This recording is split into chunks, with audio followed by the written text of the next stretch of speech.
ఎప్పుడు మీ పొరుగు వారితో కంపేర్ చేసుకోకండి. తనకంటే నేను ఎక్కువ, నాకంటే వాళ్ళు తక్కువ అనే ఆలోచనకు చోటు ఇవ్వకండి. మరి ముఖ్యంగా దేవుని మందిరంలోనికి వచ్చినప్పుడు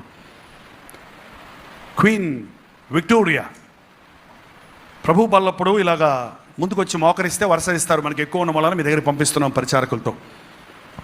ఒక సెట్ వచ్చి మోకరిస్తారు, వాళ్ళు వెళ్ళి కూర్చుంటే ఇంకొకళ్ళు వచ్చి మోకరిస్తారు. డైరెక్ట్గా సావుకులే రొట్టె ద్రాక్షరసం అందిస్తారు. రొట్టె కోసం మోకరించింది క్వీన్ విక్టోరియా. అదే సంఘంలో ఉన్న మరొక ముసలమ్మ పేదరాలు వచ్చి ఆమె పక్కన మోకరించింది. మోకరించిన తర్వాత ఆ సువాసనలకి, ఆమె వేసుకున్న ఆ సుగంధమైన వాసనకి, ఆ తలుకులు వెలుకులు గబక్కనట్టు చూడగానే రాణి, అమ్మో రాణి పక్కన నేను మోకరించానని ఆమె లేచి పక్కకి వెళ్ళి మోకరిద్దామని లేవబోతుంటే ఆమె ఆ రాణి ఆ మీద చేయి పెట్టి, నేను సింహాసనం మీద కూర్చున్నప్పుడే రాణిని, కానీ దేవుని సన్నిధిలో నువ్వు నేను ఒకటే కూర్చోమ్మా.